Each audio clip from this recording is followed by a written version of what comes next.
Hey again, it's Aaron from the Making Foundation. Back to you for your Curator Off Duty series, video 3, wrapping up what we've done in our resin pour series here. So let's take a look at our 3 projects that we had and see what we turned out with. As I mentioned, we're doing 3 very different style projects that would cover some different things. We encountered 3 very different real-world scenarios of issues that you may run into on each of these projects. So let's just get right into it. Our first one, this kind of crazy arty one over here, this one was pretty much an abject failure. I did not think through on the wood with all the stuff in there. Typically, if there's enough mass around it, it's not gonna float your piece of wood up. In this situation, it did float the piece of wood up.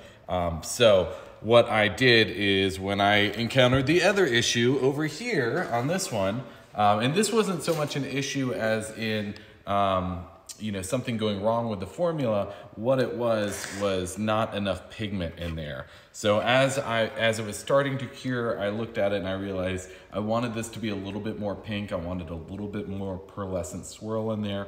So I made another batch, went over top of it, and that's what we've got here. So this one turned out pretty great. I'm really happy with how this turned out. I gotta seal this in here, but you can see the sink in here now, so we have a good idea of what we're after. And this is, I look forward to someone way down the line ripping this out of the bathroom that I'm remodeling right now and being like, what were they thinking? Because I think it's great. So that turned out well. So that was our countertop version. And then finally, we had our little mini river table here. And this one probably, I think, turned out the best of any of them, although I am very partial to that pink swirl that we had over there. But as far as the issues out of the gate, really didn't run into a lot here. However, if you look over here very closely, you can see we did have a slight leak somewhere on there. It took me a while to really even see that. But we did have a little bit of spillage there coming out of one of the corners. So let's go ahead and break into this one and take a little bit of a closer look. All right, so this is really kind of the most satisfying. Actually, I lied. The most satisfying thing with resin is something like this. Ready? Oh yeah, look how that comes out. So this, you can see we've got all our pigment in there, we did some mother of pearl flake in there. That sank to the bottom when that wood came up. Totally okay. We had our extra pink that we poured on there. I think what I'm gonna do on this one is I'm gonna glue this to a sacrificial piece of wood and turn this down on the lathe and see what we can kind of reveal in there, because I have a feeling that we can probably salvage something pretty cool out of that. Now, when we were pouring it, and I was talking about having a little bit extra, you can see that blue right there we did with that pigment. I actually poured a little bit of it in a piece of wood that was right next to me that whole time. Right here, which this is kind of cool. Anytime you have any of those pieces just sitting around, doing a little pour in there, I don't know what I'll turn that into. Maybe a little coaster, maybe a little pot holder or something like that. Who knows, kind of cool. It could take a little bit more resin there, but lots of fun. Always great to have these little scrap pieces of wood whenever you're playing with resin, because you can always use that little bit of extra in there. But, okay, so very satisfying pulling that out of the silicone mold. Second most satisfying thing would be knocking these guys out. I've got a dead blow hammer here. If you don't know, a dead blow hammer is a hammer. I don't know if you can hear this. Sounds like maracas. It's got steel pellets in there, and the reason being, when you hit something, those pellets are coming back and they're in the back of the hammerhead. So when it touches, it's a soft blow. So all that contact comes down and then all that force comes down with the BBs. Kind of just fun info, but dead blow hammer, very key in knocking all this off here. So now we've got a piece here. It's probably not gonna wanna pop up really easily since we did have that little bit of spillage there. That's okay. We are going to pry this guy up.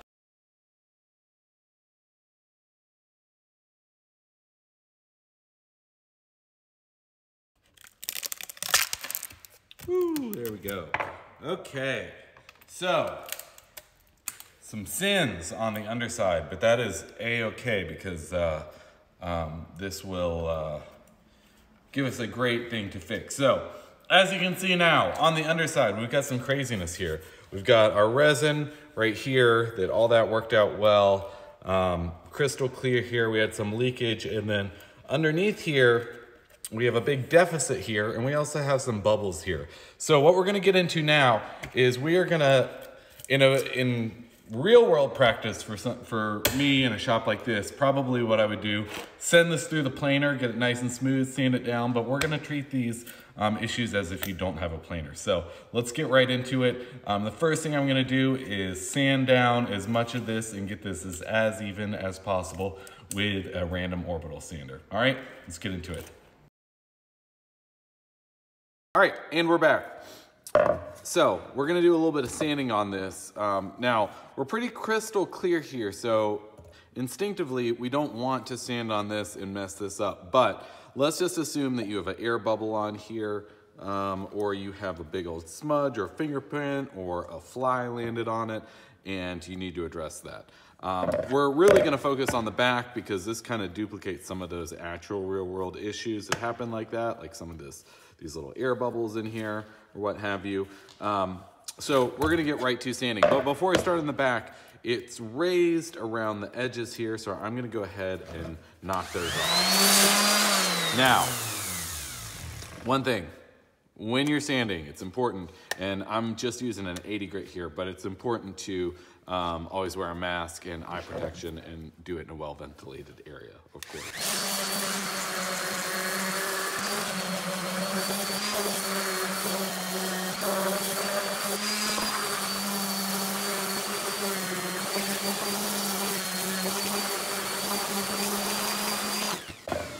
Okay, I lied. I'm gonna go ahead and send this through the planer. This is probably more than you'll experience as far as that deficit right there. And that's just because that lifted up a little bit. But I don't want to make the world's most boring time lapse while I record that for the next 20 minutes. So let's go plane it down and then I'll bring it right back. Okay, so we're back from the planer. Just wanted to fast forward that a little bit. Now we are all down to wood. My point that I wanted to really show on that was how we're going to, once we have that clear and then it goes cloudy, how we bring it back to being crystal clear. So let's get back to sanding a little bit. We knocked this off the front. Let's go ahead and get this completely uniform. Again, we're still with our 80 grit here. Now you do want to watch your grit here because sometimes, like you can see it right there, the epoxy as it's sanding out, because it is kind of a plastic and because there is friction as we're moving and we're taking this dust, it does have a tendency sometimes to heat up on the sanding pad and kind of create these little clumps. You want to stop when you're sanding, trash your pad at that point, because if it has that little clump, you're really not making any progress sanding down into the epoxy.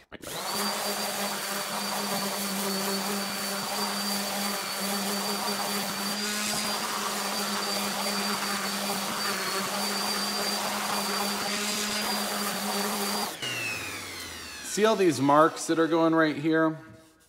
All these swirly marks? That is precisely what I was talking about. That is that one spot that just has a little bit of buildup on there. Actually, you know what? It was because something was on the back of the pad and it was just creating a little bit of a high spot. So let's see if that goes away.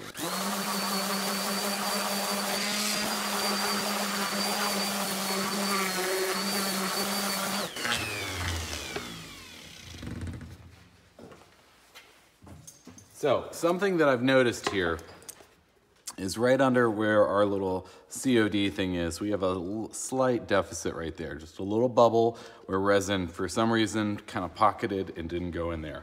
So what I'm gonna do is I'm gonna hit that with air real quick, try and get any of that dust out of there. Now it's open and dust free. We've got a couple different options for how we could fix that. We could mix up just a little bit more resin and put that down in there, let that cure overnight, given the full curing time, treating it like a normal resin project. That would work. There are lots of, aforementioned fast set resins that would work, especially some of the smaller UV set resins, which actually come pre-mixed. You pour them in and then hit it with a UV light and it cures. But another option that you can use if you don't have the patience for the resin, or you don't have the UV resin available to you, you can use some good old-fashioned super glue. This is wood specific stuff. This is but just regular old CA wood glue, super glue, or not wood glue, but super glue. Wood glue is a different animal. We'll get into that another time. But I'm just going to take this super glue and I'm gonna fill up that deficit, because that super glue is also a polymer. When it sets, it's essentially kind of like a plastic as well. So when that dries up, it's not gonna be completely undetectable, but this is on the back and it is underneath our little logo, so I'm not worried about it. And when we polish that out, you really are not gonna notice too much. So I'm gonna fill up that void and let that cure, and then we're gonna sand this guy down.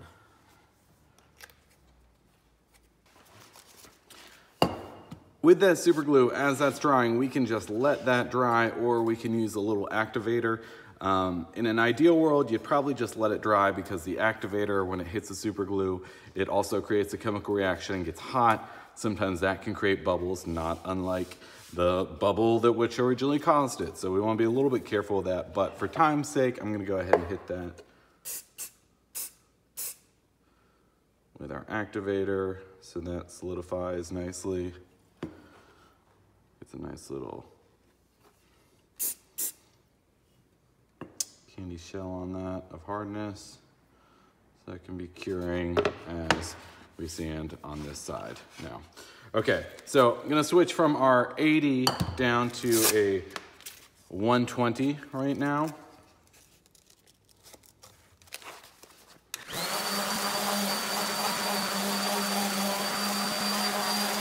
Again, I'm starting to see a slight pattern in there, which tells me that I either have my little sanding pores clogged here, or I've got a high spot. And it looks like that clogged up pretty quickly on that once we get to that 120. I'm gonna go ahead and just kind of shake that out and then put that right back on there, see if that helps, because that still has a little bit of life to it. But what you're gonna notice as we're sanding, as we're going to these finer grits, every time that we go down, it's gonna become less and less cloudy and more clear, all right?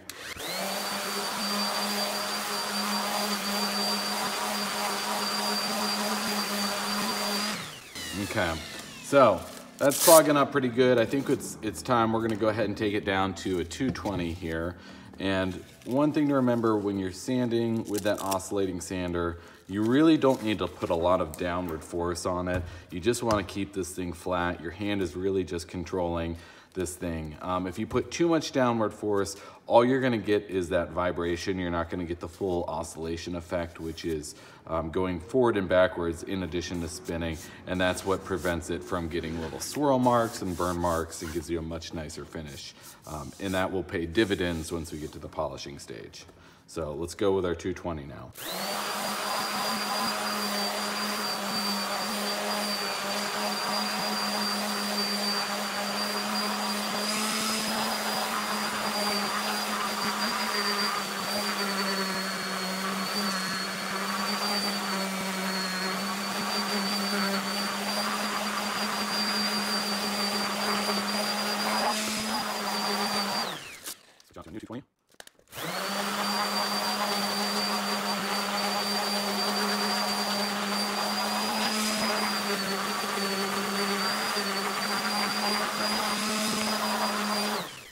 So it doesn't take long there. That was 220. Now let's go on with a 320, and that is gonna be the final sanding disc that we're using with our random orbital sander here.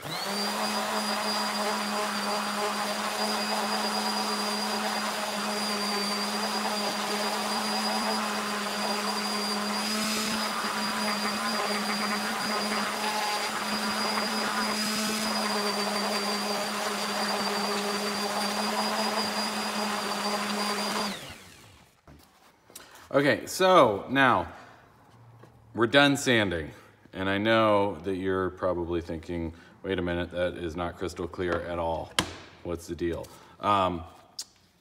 It's just really dusty right now. So let's go ahead and just give this guy a little bit of a squirt with good old-fashioned water and wipe it down. And we can see a little bit better what we're working with here. Do the same on this side. We don't want to spray too much right now on the wood. So what we have is on this back side, our wood is now exposed. So that is unfinished wood. It feels distinctly different from that area right there where the resin is. So getting that wood just a little bit wet is nice because that's going to raise that grain even further. But on the other side, we don't have any wood exposed. So we're really not concerned about the grain of the wood or anything like that on this side. On this side, our main focus is how do we get this clear? So at 320, you can see it's pretty clear. It is not quite crystal clear, but it is pretty close. When it's wet, that magnifies it, that fills all those little voids, those little curlicues in there, and makes it look even clearer. So at this stage, if you wanted to, sanding to 320, you could go ahead and put an additional finish on here. You would want something high gloss. You could even do another coat of resin. If you were to do another coat of resin on this, it would be completely crystal clear. It would completely, all that cloudiness would disappear and it would look, you know, like absolute crystal clear water. But this plastic, and I'm calling it plastic because that's essentially what it is, that is just a little bit scuffed up here. I don't know if you can tell, even at 320, what it kind of looks like is a car with a headlight that has started to fade. You get that kind of that frosted look on an older, you know, 10, 20-year-old car.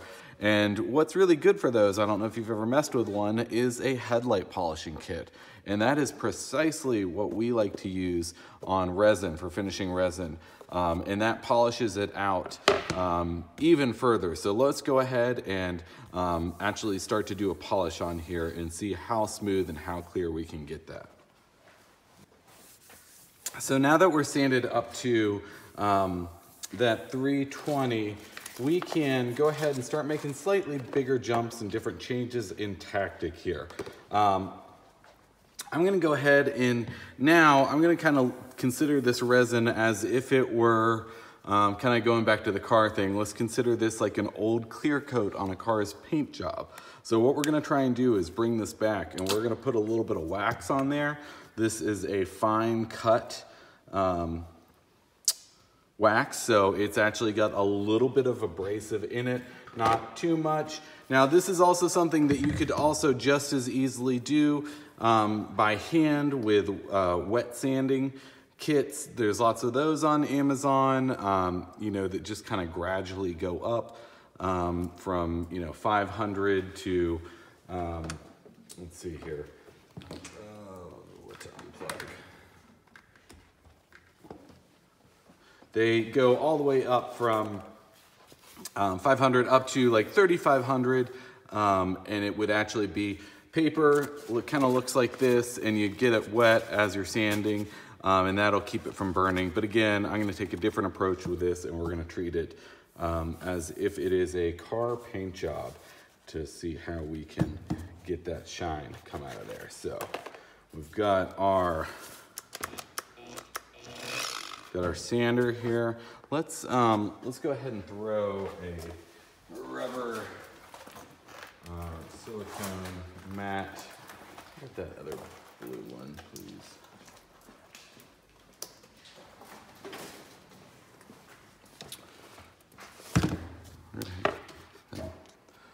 Throw this under here just to keep this guy from sliding around too much. So.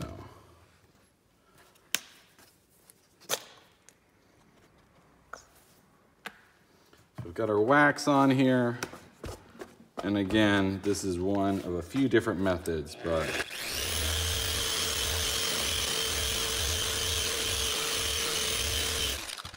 So starting to get there. Put some of that polishing compound back on there. Now, I'm not gonna do the back of this with the compound because we have exposed wood. We don't wanna do that because this polishing compound will get in the wood grain and it will really protect you from, or it'll keep you from getting a good protected finish on there in another method. So we're just gonna focus on the top right now with that. We've got our wax on there, our fine cut abrasive compound on there. And now I would like to go to, this is actually a specific, it is an even lighter cut than that. So this is actually specifically for headlights. So we're gonna go ahead and put that on there throughout here. And because we are using a different compound, we're gonna go ahead and switch our buffing pad. Take that yellow.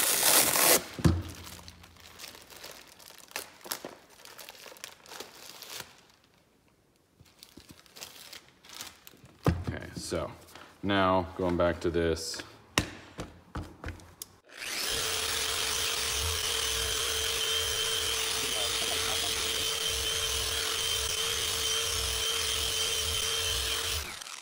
Looking pretty good there. Gonna go ahead and put a little bit more on it.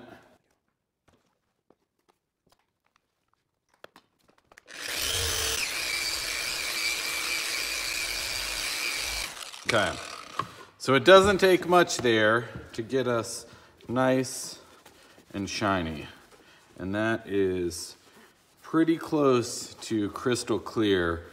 We could keep working on that and get that even closer, but we're not really going to notice it until we get through on this back side where get a little bit of compound there, but that's all right.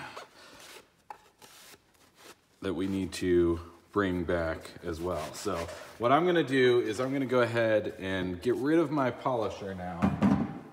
Get rid of that since that's got some stuff on it. I'm going to lay out a microfiber here. And I'm gonna go ahead and give a paper towel just a light misting. I wanna get that wax off. I keep calling it wax because that's what my brain is telling me to call it, but it is definitely a compound, a polishing compound. So, all right, so we got all that off.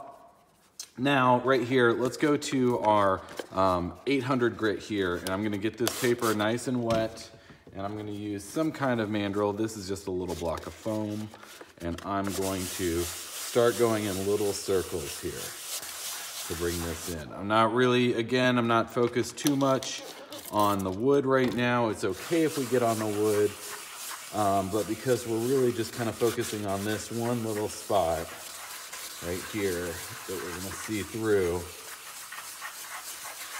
I'm just gonna keep all my attention right there. And again, this is the 800 grit that I'm doing, and I'm doing that with water. And that water is important just because it keeps it. The finer the grit you go, the smaller those abrasive particles are. And what that water does is it helps break up any of the friction, the heat that comes from the friction. So the smaller the particles, the more contact surface you have when we're going around and around. So the more contact surface, the flatter an object is when it rubs together, it's gonna create more heat. So that's why that water is really important. So I'm gonna go ahead and give that another little spot there. Got a nice clean microfiber here that we can really kind of start seeing just how clear we are here. And that's really starting to look good. It is pretty much crystal clear through there. But on the back, we've got that exposed wood. So now I'm gonna run and grab a finish to cover up that wood. We're gonna let that dry out just a second. You can see that moisture there will evaporate very quickly and should make a cool time lapse as it dissipates right now.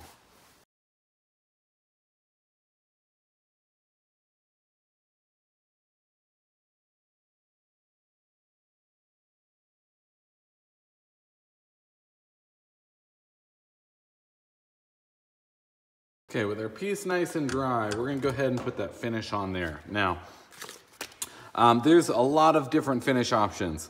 At its core, the resin doesn't need a whole lot of protection, so we can really, there's a lot of forgiveness there on the different types of protection. When we typically talk about finishes for wood, we talk about the finishes that go into the wood and protect it, and the finishes that go on top of the wood to protect it. So what we're gonna do is we're gonna go as simple as possible, and we're gonna use some good old-fashioned beeswax here. This is a beeswax honey oil. I've seen this at different grocery stores. This is really easy to procure. It's natural. There's no issues with it. Now, it's not something that you would want to use typically if it's going to see any outdoor action or anything like that, or if you want to stain the wood, but we really like the way this wood looks on its own, so we're not going to stain that. We're gonna go direct to it.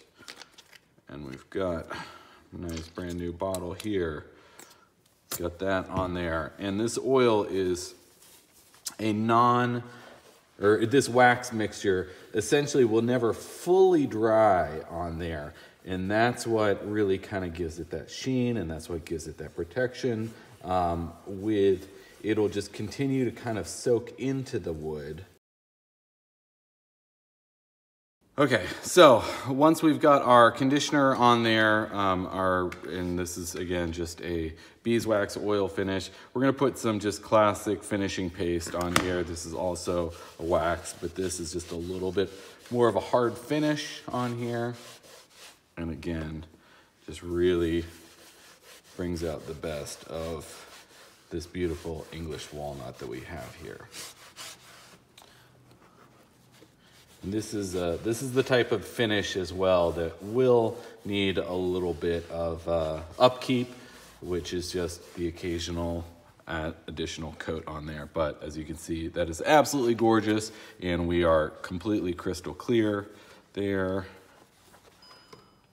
like so. A little oil on my fingers, but just like that. And again, this was just intended as an example of all the different kind of things that you can encounter, whether your resin piece has exposed raw wood to it that we need to put a finish on, or if it is going to be entirely encapsulated with that resin. And this also does a good job of showing the difference of that. So they were sanded down to about the same. This is what it looks like with the resin on it, and that's what it looks like with the paste on it. This obviously has a much more authentic wood look to it. In the light, you can sometimes catch that grain, which is really nice.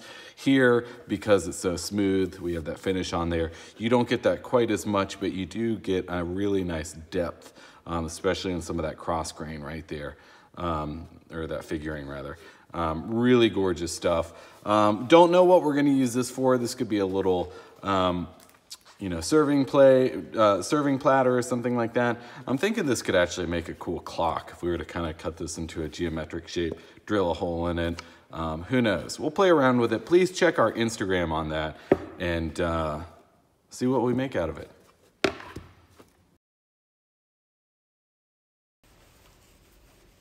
All right, so this has been kind of just a big introduction to resin. I hope you learned something in it.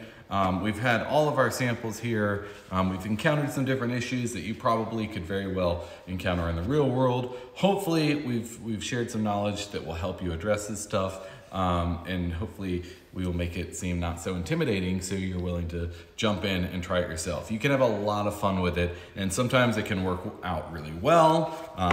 Also with this counter, again, very excited about that. A little bit more finishing work to do on the sink component of that, but getting that swirl in there, really nice stuff. And then you also have your abject failures like this, which again, I'm determined to make something cool out of this one too. So please check the Making Foundation Instagram, and this will turn up at some point on there as a finished project. And we'll see what we can do with it. But in the meantime, please check out the Making Foundation. We have lots of information there on what we do as an organization. We're very excited to be a part of this series, and we can't wait to see you again. Once all this craziness blows over, please share what you make with us. We'd love to see it, all right? Thanks so much. And again, this is Aaron from the Making Foundation. Hope you had a lot of fun.